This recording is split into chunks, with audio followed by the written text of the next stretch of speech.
Creepshow. Creepshow is my second favorite non-zombie George Romero film. My favorite non-zombie George Romero film, and when I mean non-zombie, I mean like the original Dead trilogy. Those three films are my favorite films, like the top three best films Romero's ever made. But after that, it would be Martin, and then after that, it would be Creepshow. I've known about Creepshow just about all my life. Like I remember, like I get flashes of memories of seeing the poster, like maybe seeing it first like on television, or at least the imagery, with the skull, the skeleton looking like something like the Grim Reaper, in the window and all that. I remember definitely seeing Creepshow, like in video stores and stuff like that, or at least I think I do anyway. But yeah, like Creepshow, I've known about the existence of the movie pretty much ever since I can remember for the most part. And but it took a long while for me to eventually see Creepshow. I didn't see Creepshow till I was about yeah, I was 12. I was 12 when I first saw Creepshow. When I first saw Creepshow, I first saw it on WPIX Channel 11. The most notable thing about watching it on there, besides the fact that I didn't watch it in its R-rated form. It was edited for broadcast TV, syndicated TV, whatever. Was the fact that like I knew going in there was gonna be like not as much blood, no obscenities, no nudity, no sex, none of that going in. Not that there is any nudity in Creepshow, at least the first one anyway, or any sex that I can remember at this moment. The thing that I noticed was that I knew Creepshow was over 2 hours, and they had put Creepshow in a 2 hour time slot. Now, if a film is 2 hours or even near 2 hours and over, it would be usually it would be put in a 2.5 hour time slot. To commercials and all that stuff. So when Creepshow aired, 2 hour film in a 2 hour time slot, I was concerned, like, okay, something's obviously going to get cut here unless they show no commercials, which of course they were never going to do an ad-free, airing of Creepshow without commercials on broadcast TV. So I remember watching it and being really into it, from the first frame. I was loving it, the first day.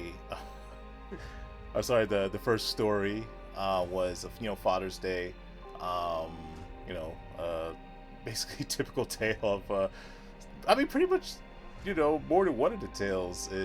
Two of the tales in Tales of Crypt deals with the dead coming back and getting revenge. That was a plot you would see quite a bit in the EC comics that Creepshow was based on. These dead or living dead, they were wronged, in their, I guess, previous life. Like, it was usually a situation where someone was murdered by, a bad person, whatever. Maybe it was to get the insurance, or I don't know, for whatever reason, they were killed unjustly, and they would come back from the dead and get revenge on the person who murdered them, and you would be rooting for the zombie to go and get their revenge on the person who did them in. In Father's Day, it was an asshole who had died, a piece of shit father who was just miserable to everyone, his children, the other people around him, and his daughter couldn't take his being a bastard anymore, and she killed him. And I thought, like, the guy definitely deserved it. But she did murder him though, and it wasn't like an act of self-defense. And the guy comes back, the father, and he gets revenge on his daughter. Kills her and kills other people as well. Yeah, so that's my only, I guess, I don't want to say gripe with Father's Day. It's like it's like you kind of, I don't want to say you're rooting for the bad guy, but like it's like the bad guy is getting justice, for something he doesn't deserve to get justice for. Like, he was a piece of shit. it's just kind of jarring watching like a revenge tale, which is usually done from the point of view of a good person getting justice, and seeing this story where an asshole is supposed to be getting justice, like a bad person, an awful person. Yeah, that's like the only like issue I have with that. Like why we're doing it from this point of view. But I think maybe maybe that's the point. Sometimes those who get revenge aren't good people, or people who've been, you know, justly wrong. And maybe the point of Father's Day is that sometimes that the people who get revenge are people who we don't want getting revenge. And that revenge overall, whether it's somebody who deserves to have revenge or not, is not a good thing. I don't know if it really runs that deep, but Father's Day is an awesome start to this awesome anthology. Following Father's Day is The Lonesome Death of George Romero. Geordi is played by Stephen King. Now, over the years, I've heard quite a number of people express, their feelings on how they do not like his performance in the film, how they think he's not good or even terrible. And I don't agree with any of that. I think he's really, really good in the movie. He's acted in a number of things over the years. Even though I think Jordy Verrill is his largest performance. The one where he's got the most screen time, and I think he's fantastic in the film.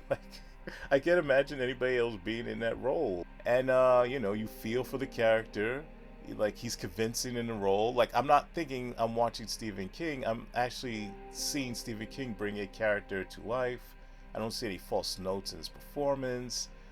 There is a variety of emotion in his performance. Like, I don't know, like, I wish somebody would point out specifically why his performance is bad in this. The Lonesome Death of Jordy Verrill, like, on the surface, at least on the beginning, may seem like the most lighthearted of all the stories, most comedic of all the stories. But then, and it is at first, but as the story goes along, like, it just is like a layer and another layer and another layer. Not big layers, but it's definitely like a layering of heaviness, the layering of the horror of just how really tragic the situation that he's in, his character with touching that meteor, and what happens to his body after he touches the meteor. And it's just like, by the time the story ends, it's heartbreaking. It's heartbreaking, and it's pretty bleak, and it's definitely one of my favorite stories. I really like all the stories in Creepshow, but The Lonesome Death of Jordy Verrill, I would say, is I don't know, would I say it's my second favorite story? There's another one that I really like a lot, but I just really like this story. And then after The Lonesome Death of Jordy Verrill, you have Something That Tied You Over. This is another story that I love a lot. This one has Ted Danson, Leslie Nielsen, and Galen Ross. This is the first time I saw Leslie Nielsen in a role that wasn't like him in a comedic light. Like, I knew Leslie Nielsen from The Naked Gun and other, comedic stuff. This is the first time I've seen Leslie Nielsen in a serious role. But I was really impressed seeing him in this really dastardly role, and he plays a really, really, really good bad guy, like a fantastic bad guy in this. And Ted Danson, he's great in his role as well. Galen Ross, she's not in it that much, but she shines in the amount of screen time that she has. Something That Tied You Over, just like Father's Day, is a tale where the dead come back from the dead to get their revenge on the living who wronged them. But unlike in Father's Day, these people, you want them to get their revenge. Leslie Nielsen plays such a son of a bitch of a character, and it's great to see him get his just desserts in the end of this tale. The next tale is The Crate, another awesome story in this anthology. And this one stars Hal Holbrook, Fritz Weaver, and Adrienne Barbeau. This particular installment takes place on I think it's a university, a campus, and you have Hal Holbrook. He's he's someone who is stuck in a dead end marriage with Adrienne Barbeau. His wife, basically she just is just overbearing and all of the most annoying and frustrating ways. He wants to get out of the relationship. I'm not sure why he just doesn't divorce her. I wish there was a scene in there like why he simply just doesn't divorce her. Um, I don't know, just like a little scene where maybe like if you ever divorce me, I'll go ahead and I'll take half of, your estate. If you divorce me, I'll kill you. I don't know, something like why he was so afraid of like just leaving her, you know. But yeah, so he's looking for a way out of this marriage, and he decides to get out of this marriage by way of manipulating a monster that he finds. He doesn't initially find a monster. It's his best friend, played by Fritz Weaver. He, along with somebody else, they come across this crate, and this old crate, I think, is from the 19th century, and they open it, and there's a monster inside. He kills the person who he was with when they were opening the crate, and then the monster also kills another person. And Fritz Weaver, of course, is panicking like, holy shit, this creature's on the loose. What am I gonna do? And he tells Hal Holbrook, Hal Holbrook about this, this creature. And you would think that, Hal would be like, anybody, they would hear this tale, they may either think, hey, my friend is nuts, or, if they believe their friend, we gotta do something about this monster. Well, Hal Holbrook doesn't, he doesn't maybe initially fully believe him at first, but he doesn't fully disbelieve him either. So he goes to investigate, goes to the campus where the monster is at, and he sees that indeed the monster is real. And instead of like, hey, let's try to take this monster out, he says, hey, boy, I could use this to my advantage. And he manages to lure his wife to the campus and uses the monster to take her out. And then he tries to, from that point forward, to do everything to cover up the crime. And the monster's a really memorable looking monster, like great concept in its look, its execution. The monster was created by the effect by Tom Savini. Tom Savini does the effect throughout the entire film, Creepshow, and it's definitely easily one of his best SFX work. Like the makeup work, the effects work, it's fantastic. Yeah, I'm not really sure what else more to say about the crates, but it's another awesome, indelible tale in this in this movie. And so I'm watching it, I'm 4 tales in, watching Creepshow for the first time. But I'm noticing something though while I'm watching it. Like, it is Creepshow, it came on 8 o'clock. I think it may have been, I don't know, it was definitely during the week Creepshow had aired. And I remember that day, I also got some comics that day, actually. And it was just like a good day, like, watching Creepshow for the first time, got comics. One of the comics was, no, 2 of them were like New Mutants. And it was done by, New Mutants, done by Rob Liefeld. I was a big fan of Rob Liefeld back in the day. I really loved his artwork. Rob Liefeld is definitely quite a controversial figure. He's definitely, I don't agree with a lot of what he says or what he's done, but I was a big Rob Liefeld fan of the day of his art, and I still like, some of his art to this day, and yeah, his work on New Mutants, even though it was like on the rougher side, I still like appreciate his artwork from back then. So I remember like watching Creepshow and at the same time reading these early issues of that he did for New Mutants. But as Creepshow was going along, I was like, hey, it's almost 10 o'clock. And I have not seen the one story that I was looking forward to the most, and that was they're creeping up on you. The famous tale, or infamous tale, in Creepshow with the cockroaches. And I was like, wait a minute, they're not gonna have any time to show this story. It's almost 10 o'clock. Like, what's going on? They really gonna cut out the story? And like logically, I knew like they would have to cut something out if this movie's over 2 hours. But like, I don't know, illogically, I thought they were gonna be able to squeeze it in or something. I don't know.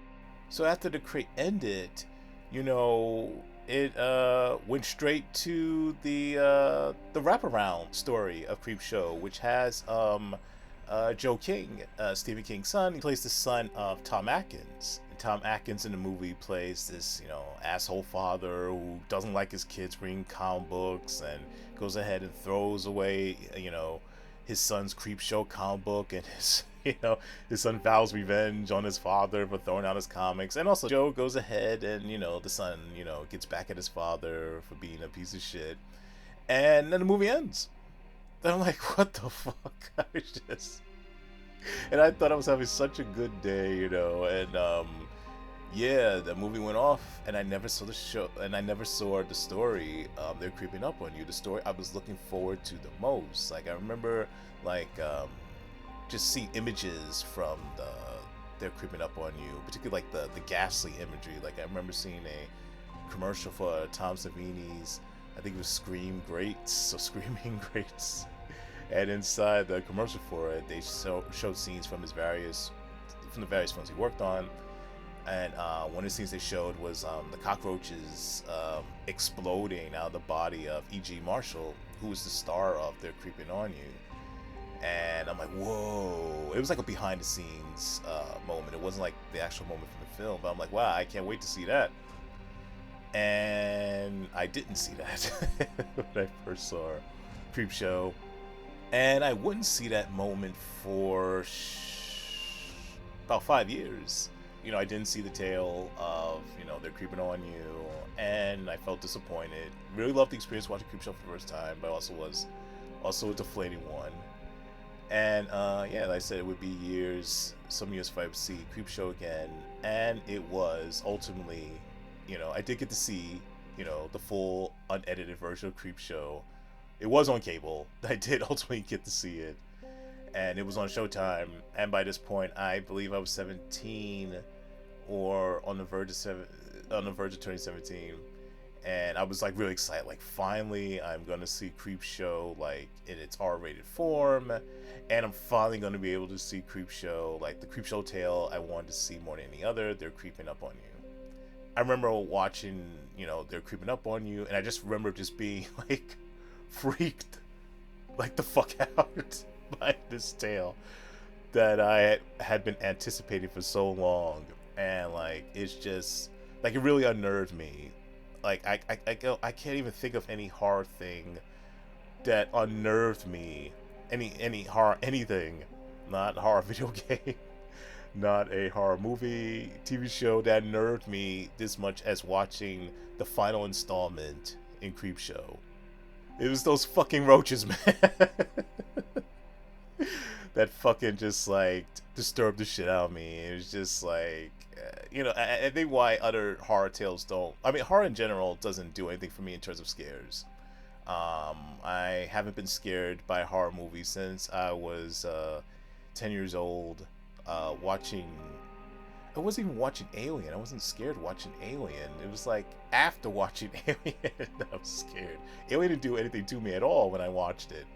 In terms of like being scared, like, yeah, I found it intense and suspenseful and unsettling, disturbing, but I didn't find it particularly scary.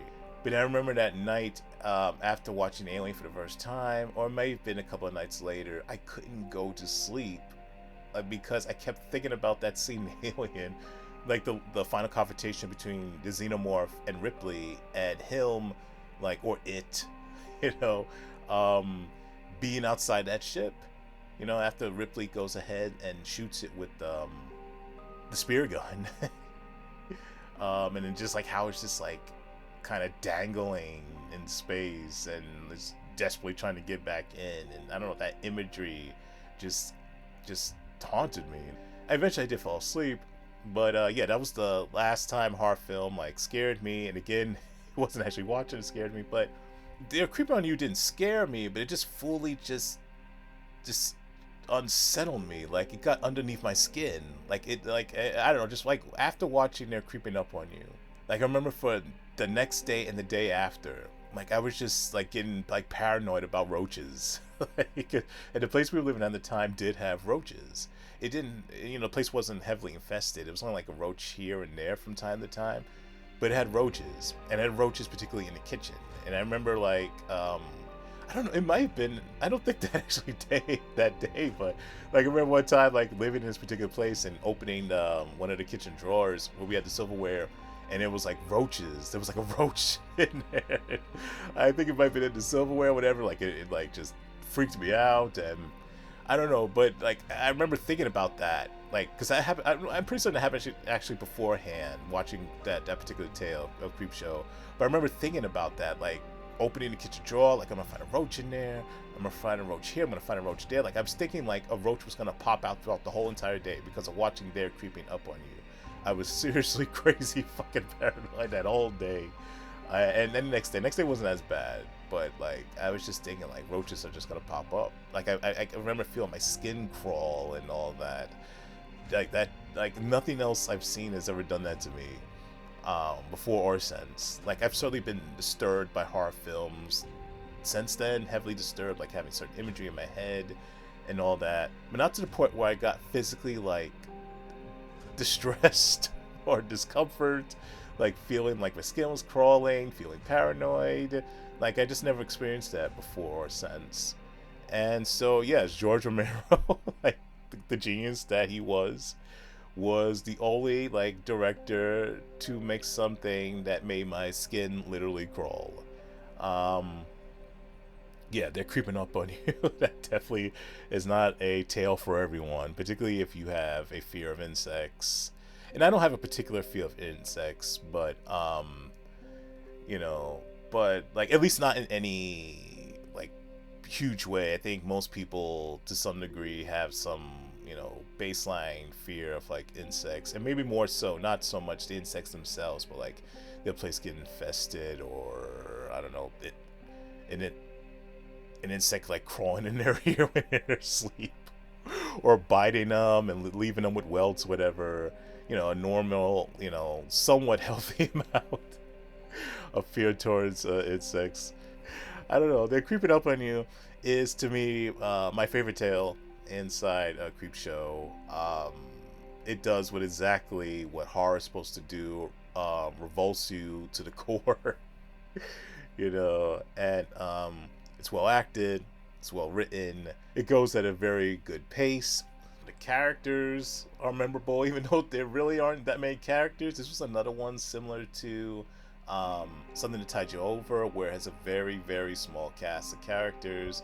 The only one that you only see, I think only two you see, is E.G. Marshall as Upson Pratt, and David Early as Mr. White. There are two other characters in the story. There is the grieving wife of an employee Upson Pratt had who committed suicide, and there's another person who Upson Pratt talks to in terms of like getting somebody to exterminate the roaches in his apartment. But yeah, it's pretty much a one-man tale for the most part. They're Creeping Up for You, and E.G. Marshall did a magnificent job of just keeping it the story fully engaging from beginning to end. And Tom Savini's SFX in this story is gruesomely great. Yeah, he definitely ends like this story on a high note with his amazing effects and makeup work. George Romero and Stephen King would go on to do other creative collaborations after Creepshow, but there is no question that their first collaboration together is their best one by far. Like, that's not to insult the ones that they did later. They actually did some really good ones later too, but like Creepshow is just the best. Like it's their best collaboration. Creepshow is the best horror anthology movie ever made. It might be the best anthology movie ever made, period. yeah, like Creepshow is just fantastic. You know, it's pretty much a perfect film. I really can't think of any even minor flaws, any real minor flaws with it. It's certainly near perfect for sure. And one of the things that makes it near perfect is John Harrison's score is spectacular. Um, Definitely one of the best scores ever made. Um, a great horror score. Um, One of the best scores ever made for any film.